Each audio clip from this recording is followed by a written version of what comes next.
Halo guys, video kali ini kita mau bahas ini sering terjadi problem ini di Shopee biasanya. Tapi kadang banyak penjual yang masih bingung. Nah, ini saya mau jelaskan penyebabnya atau bagaimana kita ngeceknya ya tentang selisih ongkir yang terjadi di Shopee. Oke, simak terus ya. Nah, oke guys, jadi di Shopee itu ada kemungkinan terjadi namanya selisih ongkir.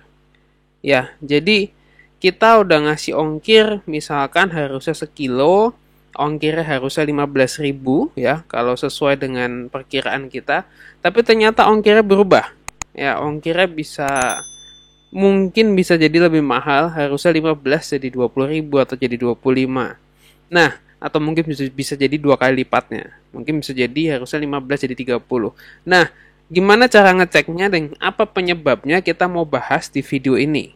Yang pertama-tama, saya mau bahas dulu bagaimana cara kita mengecek adanya selisih ongkir atau enggak di Shopee. Ya, jadi gini, teman-teman coba masuk ke aplikasi Shopee. Oke, teman-teman coba masuk aplikasi Shopee di bagian seller center yang di bagian toko. Nah, nanti kan muncul seperti ini ya teman-teman ya. Muncul seperti ini. Lalu teman-teman klik aja bagian yang saya lingkarin merah itu, yang dikemas. Oke, teman-teman klik di situ.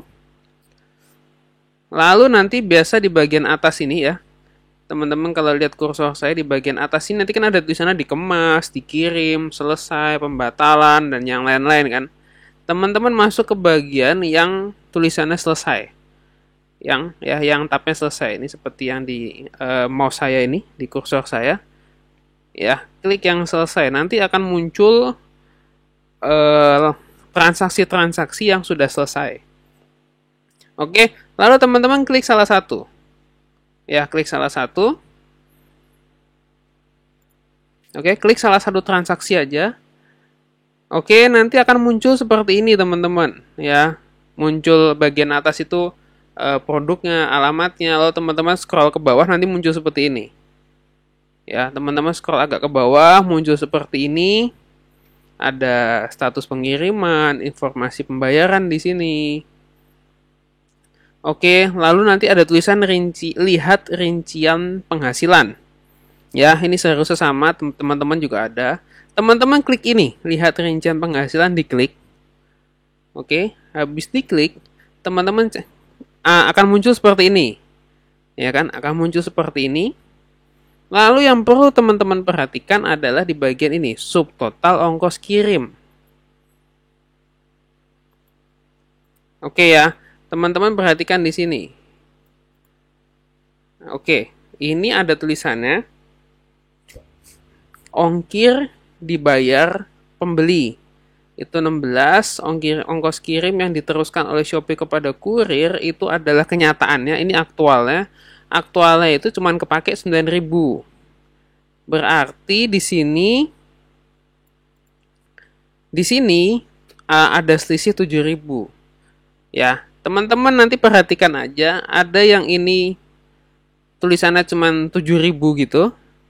Ya, atau nominal yang lain atau 10.000 atau 20.000 tergantung nominalnya, atau bisa jadi ada depannya minus. Minus 10.000 kah, minus 20.000, minus 7.000 atau berapa. Nah, teman-teman perhatikan. Kalau munculnya seperti ini tanpa minus, ya. Seperti ini tanpa minus, berarti teman-teman malah untung. Malah untung gitu. Malah untung 7.000. Berarti ini malah untung 7.000. Kok bisa? Bisa, nanti saya jelaskan juga di berikutnya. Ya, malah untung 7.000. Nah, kalau ini tulisannya misalkan tulisannya minus 7.000, berarti teman-teman rugi 7.000. Ya, rugi 7.000. Berarti kenyataannya ongkos kirim di aslinya lebih mahal 7.000 daripada perhitungan di Shopee. Oke, perhitungan Shopee dari mana ya berdasarkan yang teman-teman input tuh di produk. Berapa kilonya itu yang teman-teman input. Oke, nah sampai sini semoga teman-teman paham dulu gimana caranya untuk mengecek selisih ongkir, ya, entah itu teman-teman dalam tanda kutip untung atau rugi, ya, dalam tanda kutip untung atau rugi. Nah, sampai sini semoga teman-teman paham dulu caranya. Oke.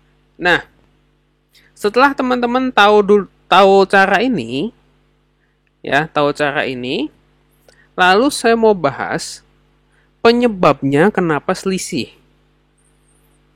Oke, penyebabnya kenapa selisih? Ya kalau untung ya enak, untung enak. Oke, kalau untung enak, tapi kalau minus, ya tergantung minusnya berapa. Saya pernah nih minus kayak gini, minus 100.000. Gara-gara kirim ke Papua itu ongkos kirimnya 125.000. Barang saya 1,3 kilo, dihitung barangnya jadi 2 kilo. Jadi harusnya ongkirnya kalau saya nggak salah 125.000. Saya dihitung 2 kilo, jadi ongkos kirimnya sekitar 250.000. Jadi di sini saya tulisannya saya minus 125.000. Nah itu kalau kayak gitu ya, ya sudah lumayan lah ya. Kalau masih bisa protes ke ekspedisi, diprotes. Kalau nggak bisa ya, ya sudah lah gitu. Tergantung hitungannya kita, ya tergantung hitungan kita dan kebijakan kita. Oke, nah ini saya mau bahas setelah tadi kita bahas kita bahas bagaimana cara ngeceknya, kita bahas penyebabnya. Jadi penyebab terjadi selisih ongkir itu apa sih? Yang paling jelas adalah yang pertama adalah berat barangnya itu tidak sesuai antara yang kita input di Shopee sama aktual yang ditimbang di ekspedisi. Ya. Itu bisa bikin terjadi selisih ongkir, ya. Misalkan kita di Shopee kita nulisnya 1,3 kilo. 1,3 kilo itu kalau dalam ketentuan ekspedisi 1,3 itu masih masuk 1 kilo. Kecuali kalau saya nggak salah pos ya. Kalau saya nggak salah, saya selalu udah lama nggak pakai pos jadi saya nggak update. Tapi yang pasti adalah si cepat, JNT, JNE itu 1,3 kilo masih dihitung 1 kilo. Ya. Nah, tapi kenyataannya bisa jadi ketika ditimbang di sana, bisa jadi dihitungnya malah 1,5 kilo. Ya, entah karena berat atau entah karena ada volume. Makanya perlu ada, kadang-kadang itu kita perlu gini teman-teman. Kita perlu tanya ke kurirnya atau kita berkunjung ke agennya, kita tanya, ini hitungnya berapa kilo ya? Kalau 1 kilo masih muat nggak? Itu kadang kita perlu nego begitu. Ya, nah ini saya mau kasih ilustrasi kalau teman-teman yang masih bingung cara menghitung volume barang. Ya, menghitung volume barang itu caranya adalah panjang kali lebar kali tinggi, ya, dalam sentimeter ya, dibagi 6.000. Nanti ketemu perhitungannya berapa kilo. Contoh. Oke, jadi contoh saya punya contoh gini. Ini contoh menghitung volume. Saya tambahin deh. Ini contoh perhitungan volume barang. Ya, misalkan ada produk A, itu beratnya setengah kilo. Ya, setengah kilo itu cukup ringan ya, setengah kilo. Berarti nggak nyampe sekilo ya. Ukuran barangnya adalah 50 kali 20 kali 10 cm. Panjang kali tinggi kali lebar. 50 kali 20 kali 10 cm. Nah, kalau kita hitung, ya, walaupun beratnya itu setengah kilo, tapi kalau kita lihat volume barangnya, ukurannya, itu kalau panjang kali tinggi kali lebar dibagi dengan 6.000 yang saya sebutkan tadi. Mana tadi sebentar. Ini rumusnya nih. Panjang kali lebar kali tinggi bagi 6.000. Ya, panjang 50 kali 20 kali 10 bagi 6.000. Hasilnya adalah 1,67 kilo. Oke, 1,67 kilo. Maka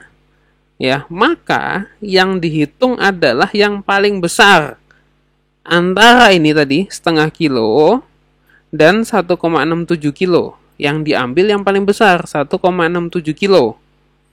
Ya, itu yang dihitung berat barangnya. Jadi teman-teman mesti cek juga, kalau teman-teman jual barangnya ringan tapi ternyata ukurannya besar, jangan lupa dihitung volumenya juga. Karena saya lihat ada beberapa seller yang sempat mengeluh, kok saya dihitung begini-begini, tapi sepertinya kalau saya lihat volumenya belum dihitung. Ya, volumenya belum dihitung. Jadi teman-teman mesti hitung volumenya. Pastikan kalau yang di-input di Shopee, di produk Shopee adalah yang benar. Ya, kalau kayak begini, barangnya begini, yang di-input di produk Shopee bukan 0,5 kilo, bukan. Tapi 1,67 kilo yang di-input di bagian beratnya. Gitu ya teman-teman ya. Jangan sampai miss yang ini, karena ini penting di sini. Oke, nah. Lalu yang kedua, penyebab terjadi selisih ongkir. Itu apa? Adalah alamat yang tidak sesuai. Oke, alamat yang tidak sesuai. Nah, ini tidak semua ekspedisi bikin gimana istilahnya? Tidak semua ekspedisi sangat strict di peraturan yang ini. Kadang ada yang ekspedisi yang maklum, kadang ada ekspedisi yang direvisi alamatnya menjadi diganti. Jadi misalkan gini, saya kasih contoh supaya lebih jelas. Ini alamatnya misalkan Jalan ABC nomor 12, Kecamatan Waru, Kabupaten Sidoarjo, Kota Surabaya, Jawa Timur. Ini ke Kecamatan Waru Sidoarjo itu beda dengan Kota Surabaya, walaupun lokasinya tidak terlalu jauh. Nah, tapi dekat gitu. Dekat Kecamatan Waru Sidoarjo dan Kota Surabaya itu dekat, tidak terlalu jauh. Nah, kadang-kadang ada yang begini. Ada yang nulisnya Kecamatan Waru Sidoarjo, tapi ending-endingnya di Shopee waktu milih alamat dia milih kecamatannya, dia milih kotanya adalah Kota Surabaya, Jawa Timur. Jadi ongkirnya yang terhitung secara sistem Shopee masuknya di Kota Surabaya. Masuknya di Kota Surabaya. Yang artinya lebih murah gitu. Ketimbang ongkir ke Waru Sidoarjo. Ya, ini contoh aja ya. Dalam kasus ini saya kasih contoh ke Kota Surabaya lebih murah daripada ke Kecamatan Waru Sidoarjo. Nah, ini yang terjadi biasanya ekspedisi ada yang cuek. Ya sudah pakai Surabaya, pakai ongkir Surabaya nggak apa-apa. Nanti sampai sana kadang dibenerin sama ekspedisinya, ya beda dikit lah nggak apa-apa, langsung diantar lagi ke Waru Sidoarjo. Itu yang pertama. Ada juga yang terjadi kedua adalah dianggap alamat salah, barang balik lagi retur. Yang ketiga adalah ekspedisinya lihat, oh alamatnya salah ini, bukan Kota Surabaya. Akhirnya sama ekspedisinya Anda dicas ke ongkir ke Kecamatan Waru Sidoarjo. Itulah yang membuat ada selisih ongkir di situ. Karena saya pernah kejadian juga seperti ini. Oleh ekspedisinya diganti sesuai yang ini. Karena ekspedisinya tahu dan sadar kalau ini bukan di Kota Surabaya. Kurang lebih seperti itu teman-teman. Ya, jadi kadang memang ada yang mengecoh seperti ini. Oke, entah orangnya tidak tahu atau orangnya sengaja begitu. Tapi kejadian seperti ini itu jarang. Lebih banyak penyebab terjadi selisih ongkir adalah yang pertama tadi. Karena berat dan yang aktual realitanya tidak sesuai. Nah, oke teman-teman ya. Inilah yang sering terjadi yang menyebabkan selisih ongkir. Ini kejadian cukup banyak. Biasa saya tiap bulan pun saya merekap. Jadi tiap bulan saya rekap satu-satu, saya lihat transaksi-transaksinya. Ya, mana yang terjadi selisih ongkir, biasa saya catat malah. Jadi tiap bulan saya catat, saya lihat, oh ini bulan ini selisih ongkirnya itu segini. Bulan depan selisih ongkirnya segini. Jadi saya cek. Hampir tiap bulan, bukan hampir tiap bulan ya, malah tiap bulan saya selalu ngecek ini. Ada selisih ongkir apa tidak, saya cek. Hampir semua transaksi saya cek satu-satu di sini. Oke, jadi sengaja memang saya cek satu-satu untuk supaya saya bisa rekap juga. Apakah saya rugi atau tidak. Gitu ya. Jadi saya cek satu-satu untuk dimasukkan ke pembukuan saya.